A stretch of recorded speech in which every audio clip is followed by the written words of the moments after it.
Hello students, इससे पहले lecture video में हमने कार्बोकेटाइन और कार्बन मूलक कंप्लीट कर लिए थे। अब नेक्स्ट टॉपिक स्टार्ट करते हैं, कार्बन एनाइन या फिर कार्ब एनाइन। टॉपिक स्टार्ट करते हैं, कार्ब एनाइन। क्या होता है कार्बन एनाइन? अगर कार्बन पर एक ऋणावेश उपस्थित है तो इस प्रकार की स्पीसीज क्या कहलाती है? कार्ब एनाइन कहलाती है। अब इस कार्ब एनाइन में अगर हम देखें, ये कार्बन अन्य किसी भी समूह के साथ बंध बना सकता है। बंध बनाएगा तो 2 इलेक्ट्रॉन इसमें होगा, 2 इलेक्ट्रॉन इसमें और 2 इलेक्ट्रॉन इसमें, और इस माइनस में 2 इलेक्ट्रॉन छुपे हुए हैं। तो 2, 4, 6, 8 कुल इलेक्ट्रॉन कितने हैं? 8 इलेक्ट्रॉन। इसका मतलब इसका ऑक्टेट कंप्लीट है।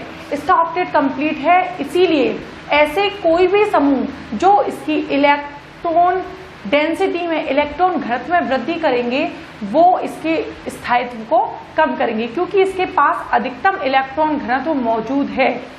अगर इससे कोई भी ऐसा समूह जुड़ा हुआ है जो इसके इलेक्ट्रॉन्स को बढ़ाए, इलेक्ट्रॉन डेंसिटी को बढ़ाए, तो वो इसके इलेक्ट्रॉन घनत्व में कमी करता है। जैसे कि अगर हम प्लस आई प्रभाव की बात करें तो कार्बन मुक्त मूलक और कार्बोकेटाइन में प्लस आई प्रभाव इलेक्ट्रॉन डेंसिटी को बढ़ा रहे थे और स्थायित्व में वृद्धि कर रहे थे, लेकिन ऐसा इसमें नहीं होता। प्लस आई प्रभाव वाले समूह होते हैं वो इसके स्थायित्व में क्या करते हैं? कमी करने की कोशिश करते हैं। क्यों? क्योंकि वो इलेक्ट्रॉन देने की कोशिश करते हैं और इसके पास भरपूर इलेक्ट्रॉन है। इलेक्ट्रॉन देने की इसको जरूरत नहीं है, इसका इलेक्ट्रॉन अधिकतम है, भरपूर है। Okay, next. तो सबसे पहले हम कार्ब एनाइन के प्रकार देख लेते हैं। कार्ब एनाइन 4 प्रकार का होता है। सबसे फर्स्ट होता है प्राथमिक 1 डिग्री, सेकंड है द्वितीयक 2 डिग्री, थर्ड है तृतीयक 3 डिग्री और फोर्थ है methyl carb A9. Carb A9 ये 1 डिग्री, 2 डिग्री, 3 डिग्री। ओके, अब नेक्स्ट हम देखते हैं कि प्राथमिक एनाइन क्या होते हैं। प्राथमिक कार्ब एनाइन क्या होते हैं? वे कार्ब एनाइन जिनमें ऋणावेश उस कार्बन पर उपस्थित होता है जो अन्य केवल एक ही कार्बन परमाणु से जुड़ा हुआ होता है, क्या कहलाते हैं? प्राथमिक कार्ब एनाइन। प्राथमिक कार्ब एनाइन कहलाते हैं। तो ये क्या हो गया? 1 डिग्री प्रकार का। वे कार्ब एनाइन जिनमें ऋणावेश उस कार्बन पर उपस्थित है जो अन्य केवल एक ही कार्बन से जुड़ा हुआ है। तो ये क्या है? 1 डिग्री प्राथमिक कार्ब एनाइन। ठीक है, अब नेक्स्ट देखते हैं 2 डिग्री, CH3, CH3। इसमें ऋणावेश कौन से कार्बन पर उपस्थित है? इसमें ऋणावेश उस कार्बन पर उपस्थित है जो अन्य 2 कार्बन परमाणुओं से जुड़ा हुआ है। तो इसीलिए क्या कहलाता है? 2 डिग्री या फिर द्वितीयक कार्ब एनाइन। जिस तरह से हमने कार्बन मुक्त मूलक, फ्री रेडिकल और कार्बोकेटाइन के बारे में 4 प्रकार पढ़े थे, उसी तरह से इसमें भी 1 डिग्री, 2 डिग्री और 3 डिग्री तथा मेथिल कार्ब एनाइन की परिभाषा होती है। अब नेक्स्ट अगर हम 3 डिग्री की बात करें तो 3 डिग्री में ऋणायन उस कार्बन पर उपस्थित होगा जो अन्य 3 कार्बन परमाणुओं से जुड़ा हुआ होता है। तो यहाँ क्या आएगा? CH3 और CH3। तो ये कौन सा हो गया? 3 डिग्री। 1 डिग्री, 2 डिग्री और ये है 3 डिग्री। अगर हम मेथिल कार्ब एनाइन की बात करें तो मेथिल कार्ब एनाइन में ऋणावेश उस कार्बन पर उपस्थित होता है जो किसी भी कार्बन से जुड़े हुए नहीं होते हैं, केवल हाइड्रोजन परमाणुओं से जुड़े हुए होते हैं, मेथिल कार्ब एनाइन कहलाते हैं। इस प्रकार से 4 प्रकार के हो गए। ओके, अब हम नेक्स्ट देखते हैं स्थायित्व के बारे में। मैंने अभी आपको बताया कि वे सभी समूह जो इसकी इलेक्ट्रॉन डेंसिटी में वृद्धि करते हैं, इलेक्ट्रॉन घनत्व को बढ़ाने की कोशिश करते हैं, वो इसके स्थायित्व को कम करेंगे। अगर हम ये माने कि कार्बन के साथ अधिकतम संयोजकता में अगर 3 मेथल समूह जुड़े हुए हैं तो उसकी स्थायित्व कम। जैसे हमने पहले पढ़ा था 3 डिग्री की स्टेबिलिटी ज्यादा, फिर 2 डिग्री, फिर 1 डिग्री, और मेथिल कार्बोकेटाइन उसके जस्ट अपोजिट अगेंस्ट होगा। इसमें क्यों? क्योंकि अगर 3 डिग्री कार्बेनाइन लिया जाएगा तो उसमें 3 मेथल समूह जुड़े होंगे जो इलेक्ट्रॉन बढ़ाने की कोशिश करेंगे और स्थायित्व को कमी करेंगे। इसके पास इलेक्ट्रॉन भरपूर है, ये इलेक्ट्रॉन और नहीं चाहता। अगर इलेक्ट्रॉन जोड़ने की कोशिश की जाएगी तो वो उसके इलेक्ट्रॉन घनत्व में वो उसके स्थायित्व में कमी करेगा। ओके, देखते हैं।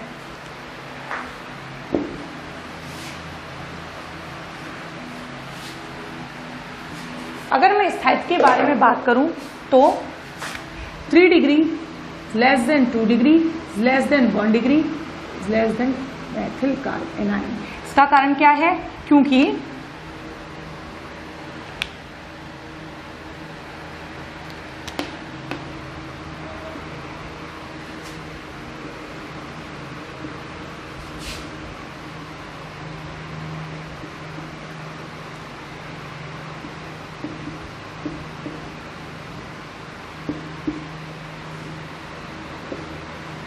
इसका कारण यह है क्योंकि इसमें 3 I प्रभाव वाले समूह जुड़े हुए हैं, इसमें केवल 2 I प्रभाव वाले समूह जुड़े हुए हैं, और इसमें 1 I प्रभाव वाला समूह, और इसमें एक भी I प्रभाव वाला समूह जुड़ा हुआ नहीं है। अगर हम इसकी बात करें तो इसमें 3 I प्रभाव वाले समूह जुड़े हुए हैं। I प्रभाव इसमें उल्टा काम करेगा, मतलब स्टेबिलिटी को क्या करेगा? स्टेबिलिटी को डिक्रीज करेगा। इसका रीजन क्या है? क्योंकि कार्बेनाइन एक इलेक्ट्रॉन से कंप्लीट, इलेक्ट्रॉन पूरित, क्योंकि इसका ऑक्टेट कंप्लीट होता है तो इलेक्ट्रॉन से भरपूर एक स्पीसीज होती है। अगर इसमें कोई ऐसा समूह जोड़ दिया जाता है जो इसके इलेक्ट्रॉन घनत्व में वृद्धि करता है, वो इसके स्थायित्व में कमी कर देता है। तो जैसा हमने कार्बोकेटाइन में पढ़ा था उसके जस्ट अपोजिट इसका ऑर्डर हो जाता है स्टेबिलिटी का। नेक्स्ट देखते हैं। इसके बाद अगर नेक्स्ट देखें, ये मैंने I प्रभाव के बेसिस पर बता दिया, प्रेरणिक प्रभाव। अब मैं लेती हूं अनुनाद प्रभाव।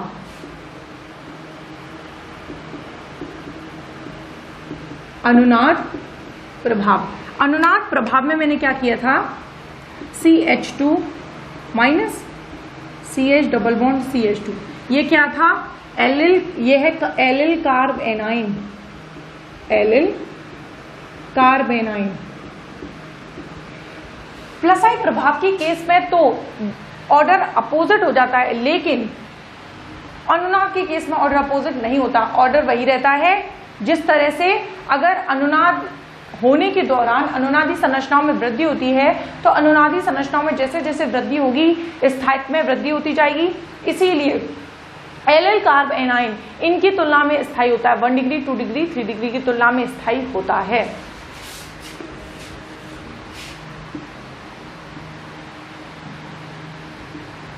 क्यों होता है स्थायी? क्योंकि इसमें अनुनाद द्वारा अनुनादी संरचना बनती है। डबल बॉन्ड इधर माइनस इधर, डबल बॉन्ड इधर माइनस। इसी तरह अगर नेक्स्ट देखें बेंजिल कार्बेनाइन,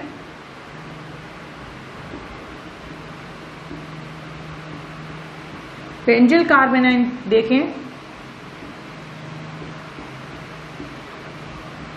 ये क्या है? बेंजिल कार्बेनाइन। बेंजिल कार्बेनाइन में क्या होगा? अनुनाद द्वारा अनुनादी संरचनाएं बनेगी। अगर देखें 1 के इलेक्ट्रॉन इधर, यहां माइनस, इधर प्लस, ये दोनों बॉन्ड फॉर्म करेंगे आपस में।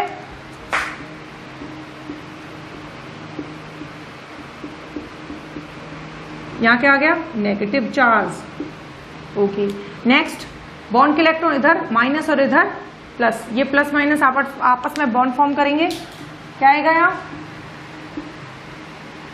यहां पर माइनस, डबल बॉन्ड, यहां डबल बॉन्ड और यहां पर भी double bond. Next bond break हुआ, इलेक्ट्रॉन इधर माइनस और इधर प्लस, ये प्लस माइनस आपस में बॉन्ड फॉर्म करेंगे। तो यहां पर माइनस आ गया, डबल बॉन्ड इधर, एक डबल बॉन्ड इधर, एक डबल बॉन्ड। नेक्स्ट कंडीशन में बॉन्ड दोबारा ब्रेक होगा, बॉन्ड के इलेक्ट्रॉन इधर माइनस और इधर क्या आएगा प्लस, दोनों बॉन्ड फॉर्म करके सेम फर्स्ट वाली अनुनादी संरचना बना लेंगे। तो बेंजिल कार्ब एनाइन में अनुनाद द्वारा 4 अनुनादी संरचना बनती है। अगर मैं ऐसा करूं कि यहाँ एक बेंजीन संरचना है, अगर मैं एक और बेंजीन संरचना को यहां ऐड कर दूं,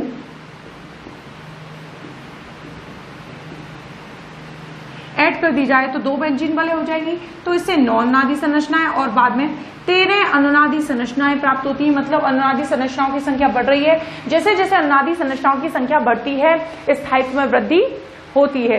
क्यों होती है? क्योंकि अनुनादी हम पढ़ चुके हैं पहले भी, अगर अनुनाद द्वारा अनुनादी संरचनाओं की संख्या बढ़ती है तो उसका मतलब है उसकी स्टेबिलिटी अधिक है, वो उतना ही अधिक स्थायित्व प्राप्त करता हुआ जाता है। तो सबसे ज्यादा स्टेबल तृतीयक 3 डिग्री, अगर मैंने 3 बेंजीन समूह जोड़ दिया तो क्या हो जाए, जोड़ दिया तो क्या हो जाएगा 3 फेनिल मेथिल कार्ब एनाइन, मतलब C6H5 को हम 3 रिंग जोड़ दी, यहाँ कार्बन उस पर माइनस, तो इसका नाम क्या हो जाएगा triphenylmethyl carbanion. इसकी स्टेबिलिटी इन सबसे ज्यादा होती है। Okay, next. अब इसके बाद हम दोनों कार्बोकेटाइन और कार्ब एनाइन दोनों के स्ट्रक्चर उसका हाइब्रिडाइजेशन देखते हैं। तो यहां कार्ब एनाइन और यहां पर कार्बोकेटाइन। कार्ब एनाइन की अगर बात करें तो कार्ब एनाइन में एक कार्बन एक माइनस, अगर इसमें संकरण देखा जाए तो संकरण कौन सा होगा sp3, क्योंकि ये एक लॉन पेयर के बराबर है, 3 बॉन्ड 3 सिग्मा और ये चौथा हो गया, तो कितने हो गया sp3 संकरण। अगर मैं कार्बोकेटाइन की बात करूं तो इसमें संकरण होता है sp2। sp2 संकरण की अगर आकृति के बारे में बात करें तो क्या होगी समतलीय त्रिकोणीय। तो अगर मैं त्रिकोणीय स्ट्रक्चर बनाऊं, इनके बीच में 120 डिग्री का कोण,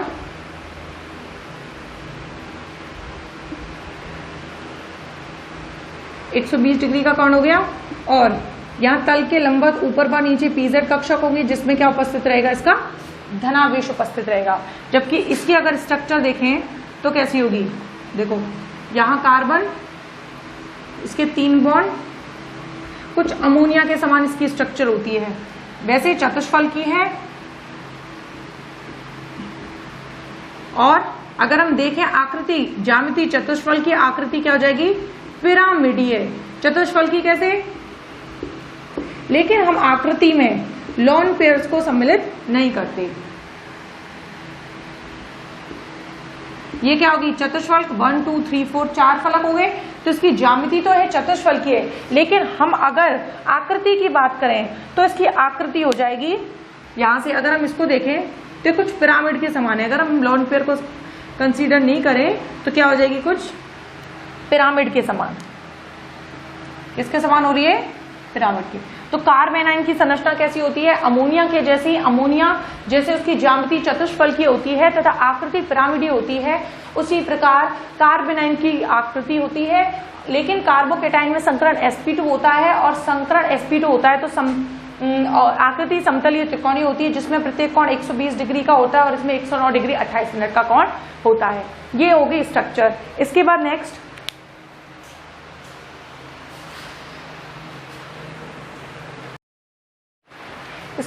स्टार्ट करते हैं टॉपिक।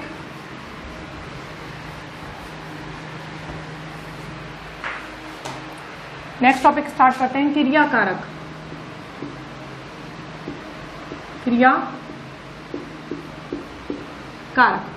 क्रियाकारक क्या होता है, अगर हम किसी अभिक्रिया की बात करें, अभिक्रिया की बात कर रहे हैं, तो उस अभिक्रिया में भाग लेने वाले समस्त अणु, परमाणु या फिर आयन क्या कहलाते हैं, क्रियाकारक कहलाते हैं। किसी भी अभिक्रिया में भाग लेने वाले समस्त परमाणु, अणु या फिर आयन क्या कहलाते हैं, क्रियाकारक कहलाते हैं। ये 2 प्रकार के होते हैं। ये दो प्रकार के होते हैं, एक होता है सबस्ट्रेट और दूसरा होता है अभिकर्मक। ये कितने टाइप्स के होते हैं? ये 2 टाइप्स के होते हैं। एक होता है सबस्ट्रेट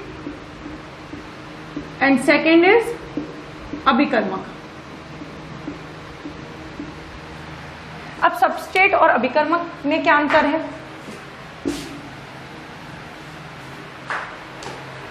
सबस्ट्रेट किसे कहते हैं? सबस्ट्रेट वह होता है जिस पर कोई अभिकर्मक आक्रमण करता है। जिस पर कोई अभिकर्मक आक्रमण करता है वो सबस्ट्रेट कहलाता है। अगर मैं अभिकर्मक की बात करूं तो जो किसी सबस्ट्रेट पर आक्रमण करता है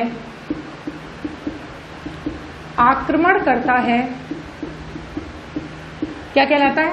अभिकर्मक कहलाता है। जो किसी सबस्ट्रेट पर आक्रमण करता है अभिकर्मक कहलाता है, और जिस पर कोई अभिकर्मक आक्रमण करता है वो क्या कहलाता है?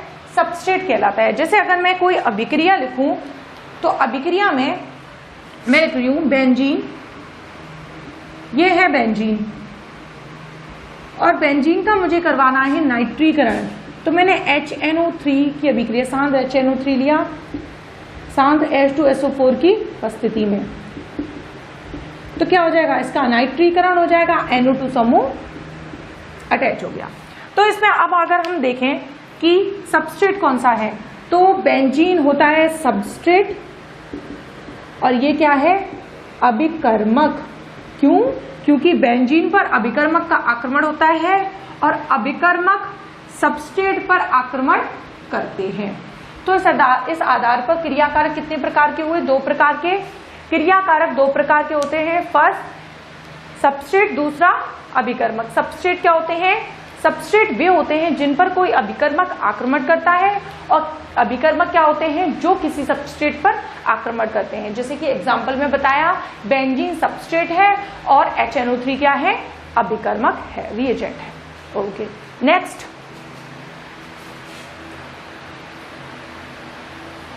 अब इसके बाद हम ये देखेंगे कि अभिकर्मक कितने प्रकार के होते हैं। अभिकर्मक क्रियाकारक 2 प्रकार, सबस्ट्रेट के अभिकर्मक। अब ये अभिकर्मकों को भी हम डिवाइड करेंगे 2 प्रकार में, इलेक्ट्रॉन स्नेही अभिकर्मक, इलेक्ट्रोफिलिक और न्यूक्लियोफिलिक।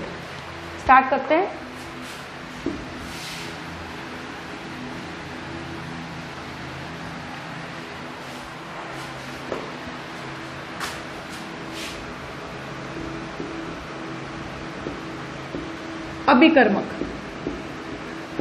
अभिकर्मक का सबसे पहला प्रकार है इलेक्ट्रॉन स्नेही अभिकर्मक। 3 प्रकार के होंगे, इलेक्ट्रॉन स्नेही अभिकर्मक, मुक्त मूलक अभिकर्मक और न्यूक्लियोफिलिक अभिकर्मक। सबसे पहले हम पढ़ते हैं इलेक्ट्रॉन स्नेही अभिकर्मक।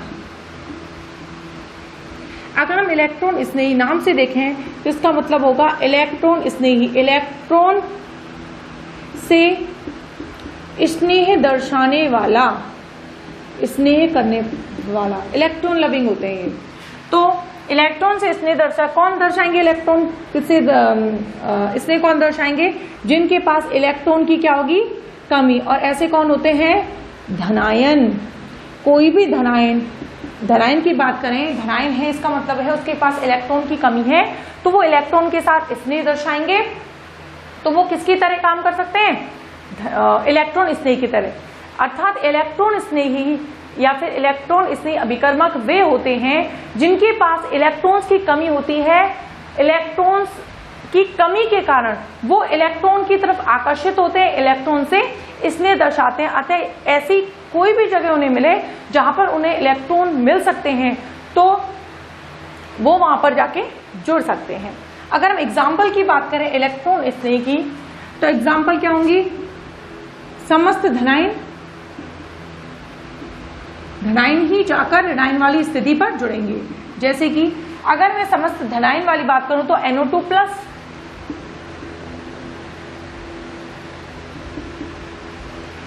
NO2+, इसके अलावा Br+, I+। अगर Br2 हो तो एक Br+ और Br- में टूटेगा, तो Br+, I+। इसके अलावा दूसरा एग्जाम्पल देखते हैं, ये तो फर्स्ट तरह के एग्जाम्पल। दूसरा है जिनके अष्टक अपूर्ण होते हैं। अष्टक अपूर्ण, अष्टक अपूर्ण होने का मतलब है उनके पास इलेक्ट्रॉन्स की कमी है। अष्टक पूर्ण होने का मतलब है उनको स्थायित्व नहीं मिला है, इसीलिए वो क्या करेंगे, ऐसी जगह जाकर जुड़ेंगे जहां से उन्हें इलेक्ट्रॉन मिल सके। तो जिनका अष्टक अपूर्ण होता है वो भी किसकी तरह कार्य करते हैं, इलेक्ट्रॉन स्नेही की तरह कार्य करते हैं। जैसे मैं एग्जांपल लिखूं AlCl3, AlCl3 इसमें अष्टक क्या होता है, अपूर्ण होता है। इसके अलावा एग्जांपल क्या हो सकता है,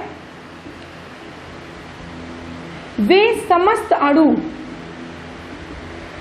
जो टूटकर धनायन बना सकें, धनायन बना सकें, वो भी क्या होंगे, इलेक्ट्रॉन स्नेही की तरह कार्य करेंगे। कुल मिलाकर बात यह है कि जिन पर इलेक्ट्रॉन्स की कमी है अर्थात धनायन है या धनावेश है, वो इलेक्ट्रॉन के प्रति आकर्षित होंगे, जहां इलेक्ट्रॉन मिलेंगे वहां पर जाकर जुड़ेंगे और इलेक्ट्रॉन स्नेही अभिकर्मक की तरह कार्य करेंगे। इसके बाद नेक्स्ट देखते हैं हम न्यूक्लियोफिलिक नाभिक स्नेही अभिकर्मक।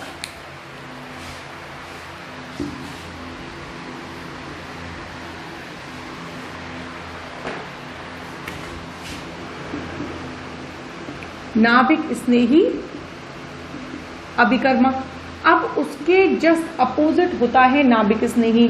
नाम से स्पष्ट है, नाभिक, नाभिक कैसा होता है, धनात्मक।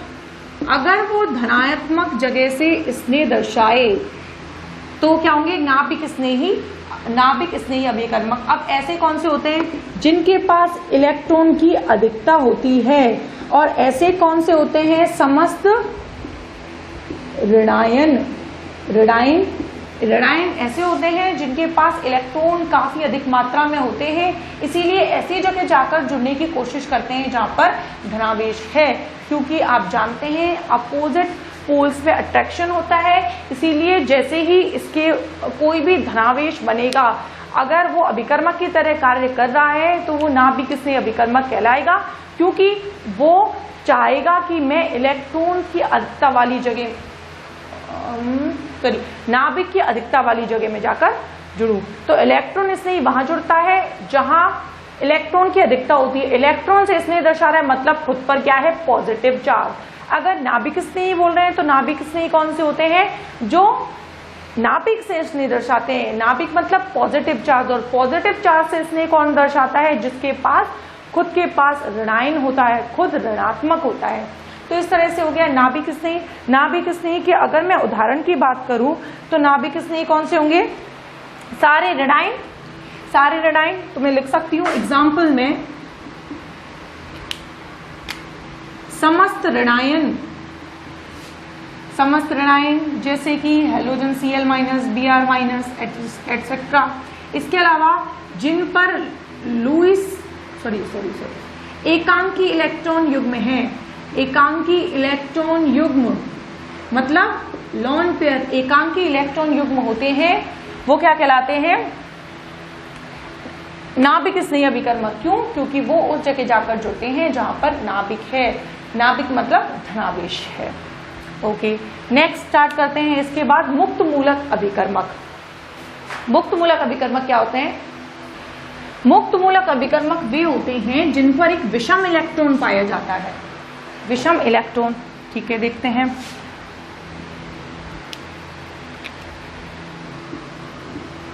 मुक्त मूलक अभिकर्मक क्या होते हैं, आप मुक्त मूलक से जानते हो जिन पर क्या होता है, एक विषम इलेक्ट्रॉन पाया जाता है।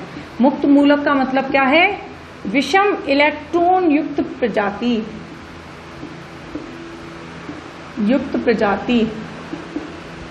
जैसे अगर मैं बात करूं एग्जाम्पल के लिए, एग्जाम्पल CH3 मुक्त मूलक मतलब एक इलेक्ट्रॉन विषम है। कैसे कह दिया इसको विषम, जैसे कार्बन है, इसमें एक इलेक्ट्रॉन ये H से जुड़ गया तो 2 इलेक्ट्रॉन ये, 2 इलेक्ट्रॉन ये, 2 इलेक्ट्रॉन ये, तो कितने हो गए, 2 2 4, ये कौन सा, सातवां क्या है, एक विषम नंबर है, ऑड नंबर है, इसीलिए क्या क्या है, विषम इलेक्ट्रॉन। ये ये क्या है, मुक्त मूलक है। तो एग्जाम्पल क्या होगा, CH3 मुक्त मूलक, CH3 फ्री रेडिकल। अब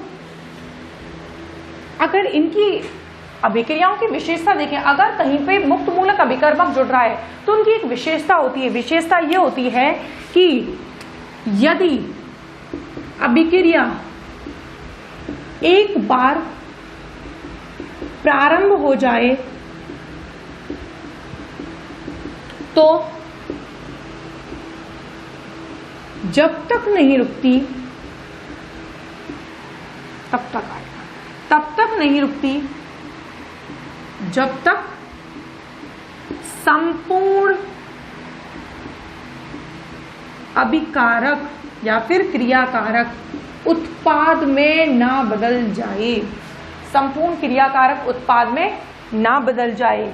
ऐसी अभिक्रिया, जो मैंने ये डेफिनेशन लिखी है, ऐसी अभिक्रिया होती है श्रृंखला अभिक्रिया। क्या बोलते हैं इन्हें, श्रृंखला अभिक्रिया। अर्थात मुक्त मूलक अभिकर्मक के द्वारा होने वाली अभिक्रिया एक श्रृंखला अभिक्रिया होती है, जो ऐसी अभिक्रियाएं हैं जो अगर एक बार प्रारंभ हो जाएं तो तब तक नहीं रुकेंगी जब तक संपूर्ण अभिकारक, संपूर्ण क्रियाकारक उत्पाद में चेंज ना हो जाए। तो मुक्त मूलक अभिकर्मक के उदाहरण अगर मैं और देखूं तो कौन से होंगे, Cl माइनस, Br मुक्त मूलक, जिन पे क्या हो, एक विषम इलेक्ट्रॉन उपस्थित होना चाहिए। ये हो गए 3 प्रकार के मुक्त मूलक। फर्स्ट था इलेक्ट्रॉन स्नेही मुक्त मूलक। इलेक्ट्रॉन स्नेही क्या होगा, जो इलेक्ट्रॉन से स्नेह दर्शाए खुद पर पॉजिटिव चार्ज। नाभिक स्नेही जो पॉजिटिव की तरफ अट्रैक्ट हो, खुद पर कैसा होता है, पॉजिटिव। नाभिक स्नेही मतलब खुद पर नेगेटिव, पॉजिटिव की तरफ अट्रैक्ट। और मुक्त मूलक अभिकर्मक क्या होता है, जिनमें एक विषम इलेक्ट्रॉन उपस्थित होता है। उन अभिक्रियाओं की एक स्पेशलिटी होती है कि अभिक्रिया एक बार प्रारंभ हो जाएगी तो जब तक नहीं रुकेगी तब तक संपूर्ण अभिकारक उत्पाद में बदल नहीं जाए, और ऐसी अभिक्रिया को हम श्रृंखला अभिक्रिया कहते हैं। ओके, नेक्स्ट, इसके बाद हम स्टार्ट करेंगे कार्बनिक अभिक्रियाओं के प्रकार। इसके बाद नेक्स्ट टॉपिक स्टार्ट करेंगे कार्बनिक अभिक्रियाओं के प्रकार, जिसे हम नेक्स्ट लेक्चर वीडियो में कंटिन्यू करते हैं।